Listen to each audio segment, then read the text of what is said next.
In this video, we will learn about projectile and projectile motion. Projectile एक ऐसा object या body है जिसे अगर स्पेस में थ्रो करें तो उस पर एक्ट करने वाली फोर्स सिर्फ ग्रेविटी हो। कहने का मतलब जब भी किसी मूविंग ऑब्जेक्ट पे प्राइमरली फोर्स ग्रेविटी एक्ट करे तो उस ऑब्जेक्ट को प्रोजेक्टाइल कहते हैं। लेकिन ऐसा ज़रूरी नहीं है कि कोई अदर फोर्स उस पर एक्ट ना करे। बाकी की अदर फोर्स जैसा कि एयर फ्रिक्शन, एयर प्रेशर, ये सभी फोर्स ऑब्जेक्ट पे एक्ट करेंगी, लेकिन ग्रेविटी के कंपैरिजन में इनका इफेक्ट ना होने के बराबर होगा। जब प्रोजेक्टाइल ऑब्जेक्ट को किसी फोर्स के साथ थ्रो किया जाता है तो वो ग्रेविटी के इफेक्ट में फॉल करती है और एक कर्व पाथ को फॉलो करती है, और इस कर्व पाथ को हम ट्रेजेक्ट्री कहते हैं। प्रोजेक्टाइल मोशन, जब भी किसी ऑब्जेक्ट या बॉडी को अर्थ सरफेस के नियर थ्रो किया जाए तो ये ऑब्जेक्ट एक कर्व पार्ट के अलोंग मूव करता है, और ऐसा इसलिए होता है क्योंकि इस ऑब्जेक्ट को कांस्टेंट फोर्स ग्रेविटी अर्थ के सेंटर के टुवर्ड्स अट्रैक्ट करती है।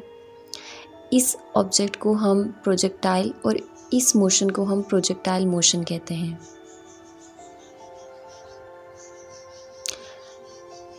आइए अब समझते हैं कि प्रोजेक्टाइल मोशन कैसे होता है।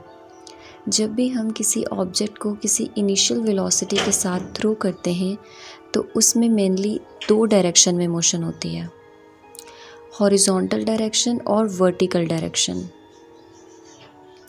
अगर हम ऑब्जेक्ट को स्ट्रेट हॉरिजॉन्टल डायरेक्शन में थ्रो करें तो हम देखते हैं कि ऑब्जेक्ट को डिस्टेंस स्ट्रेट मूव करता है और फिर आहिस्ता आहिस्ता ग्रेविटी के इफेक्ट में फॉल करने लगती है। इस केस में हॉरिजॉन्टल डायरेक्शन में मोशन इनिशियल वेलोसिटी की वजह से है और वर्टिकल डायरेक्शन में मोशन ग्रेविटी की वजह से है। अब जैसा कि हम जानते हैं कि वेलोसिटी एक वेक्टर क्वांटिटी है, और जब दो वेक्टर एक साथ कंबाइन होते हैं तब एक न्यू रिजल्टेंट वेक्टर बनता है। इस मोशन में हम देख सकते हैं कि हॉरिजॉन्टल वेलोसिटी और वर्टिकल वेलोसिटी कंबाइन होकर एक रिजल्टेंट वेलोसिटी बना रहे हैं, और यही वेलोसिटी ऑब्जेक्ट को एक कर्व पाथ देती है जिसे हम ट्रेजेक्ट्री कहते हैं। पैराबोलिक मोशन ऑफ प्रोजेक्टाइल, मान लीजिए कि एक बॉल है जिसे हमने एक एंगल थीटा पे इनिशियल वेलोसिटी u के साथ प्रोजेक्ट किया है। जब ये बॉल पॉइंट O से पॉइंट A तक मूव करती है तब इनिशियल वेलोसिटी u के दो रेक्टेंगुलर कंपोनेंट बनते हैं। u cos थीटा बॉल को फॉरवर्ड मोशन देते हैं और u sin थीटा ऑब्जेक्ट को अपवर्ड मोशन देते हैं। अब जैसा कि बॉल ग्रेविटी के अगेंस्ट मूव कर रही है, जिससे बॉल की वेलोसिटी वर्टिकल डायरेक्शन में डिक्रीज होती है, और एक टाइम ऐसा आता है जब upward velocity u sin theta gravity के इफेक्ट में ज़ीरो हो जाती है, जिसे हम पॉइंट A पे देख सकते हैं। इस पॉइंट पे horizontal velocity u cos theta है, लेकिन वर्टिकल वेलोसिटी ज़ीरो है। इसके बाद बॉल ग्रेविटी के इफेक्ट में डाउनवर्ड फॉल करना स्टार्ट कर देती है, जिसे हम कर्व AB पे देख सकते हैं।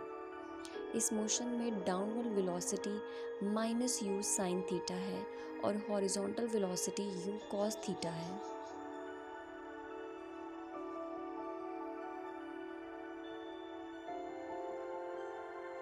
एनिमेशन में हम देख सकते हैं कि बॉल ऑब्जेक्ट के जिस कर्व पाथ पे मोशन किया है वो एक पैराबोलिक पाथ है। इससे हमें ये पता चलता है कि जब किसी ऑब्जेक्ट को ग्रेविटी के इफेक्ट में थ्रो किया जाए तो वो पैराबोलिक पाथ पे मूव करती है। प्रोजेक्टाइल मोशन के डिफरेंट पैरामीटर फाइंड करने के लिए हम इन इक्वेशन का यूज़ कर सकते हैं।